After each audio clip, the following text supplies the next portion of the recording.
Hey, Bo, back to the show. So in this episode,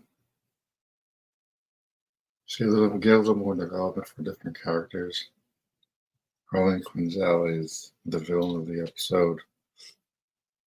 So she's a psychiatrist by day, and she's been using her appointments to brainwash some of her clients. Eventually, the Batman gets on her trail and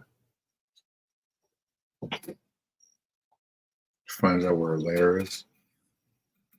Barbara is also there, and she's trying to scale one of the walls, and Batman shows up like, "What the hell are you doing?" And so right there, like she's already talking to a Gordon about like, oh, what if the justice system doesn't work? What are you supposed to do? Blah blah blah. Nothing like already. They're already setting her up to do with her. Really don't want to do in this show. Like, please don't do the sidekick thing. Please don't. Just don't do it. Just don't do it. Like let's not go there. Yeah. Just don't do it. You know.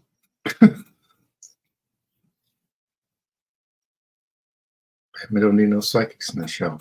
Just doesn't.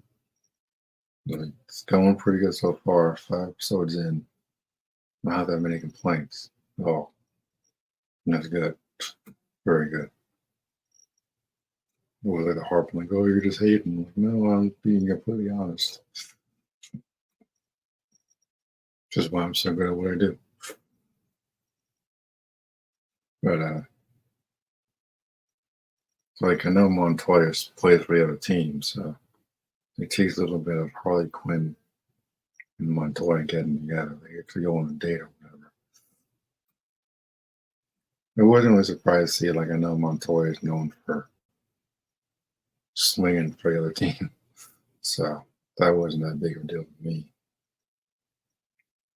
Just I don't want them to rush the Barbara Gordon development thing, which I think they're starting to focus a little bit more on. Not branch out to other characters. Batman's pretty much established. Like he's not that complicated. And I think this show is really nailed. Well, I guess he is complicated, but I think the show is nailed that aspect of the character and the detective elements, which is my favorite part of the character, which is why I really adore the Batman film in the Matt Reeves universe. Because after how many years, finally get to see him being a freaking detective. Sure, the third act dragged out a little bit. I'll admit that. Won't deny it. But the first 2/3 of the film, absolutely fantastic. Probably should have ended after what his name got sent to jail, but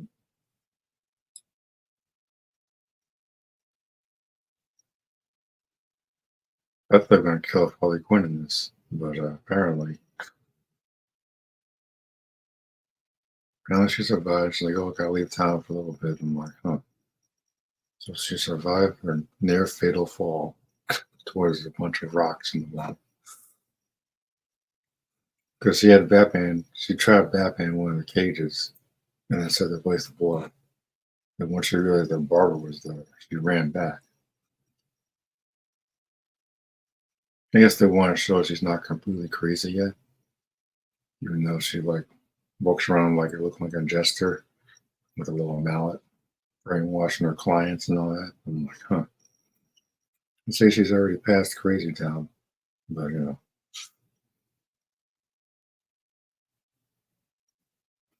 again, so far no real complaints about this show. Just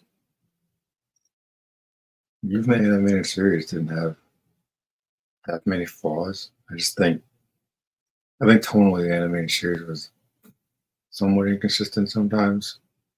Because like the racial glue episodes are probably some of the darkest episodes you'll ever see in that show.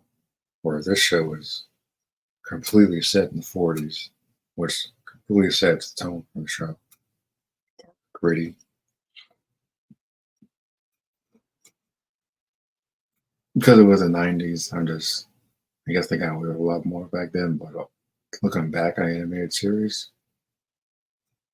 I mean, like with the exception of like the Scarecrow episode, which weren't that dark or anything, the Racial Ghoul episodes kind of feel like a different show sometimes with those episodes in particular. I know race didn't exist in the '40s, so I doubt we're going to see him. We might be getting some nod to Two Face. Got a nice name drop for Jonathan Crane in this. Firefly's gone. Harley Quinn has left the city, apparently. They're definitely setting Barbara up for something. She might do the thing. She might be Batgirl, but she might not just be. She might not be Batman's sidekick per se. I know in the '60s show, Barbara had her own little cave and lair and motorcycle and stuff. This chick can't fight, so I don't know how she's gonna do all that in this show. Maybe it'll set up for future seasons, but at this point in time, I don't see it happening. Kind of relieved because again, I don't want the Joker in the show. I don't want sidekicks. Just don't need it in every damn iteration of that. But yeah, it's good. This is definitely Cameron Conroy. We're still with us. I think he'd be proud of the show. I think it honors his memory and carries forth the Batman legacy in a way that's respectful and it stays true to the character. I think the gentleman that's voicing him now, I don't know his name, but he's doing a pretty good job. I mean, even with Arkham Origins, I was a little skeptical about Roger Craig Smith when he was first announced to be doing the voice of the younger Batman in the Arkham series. And I'm like, it kind of made sense because he was younger, so I got kind of grew on me. So there have been other voice actors that have done Batman's character, like under the Red Hood, it was Bruce Greenwood. So different universe, it's fine. I got no problem with it. I'm looking forward to seeing what we do next.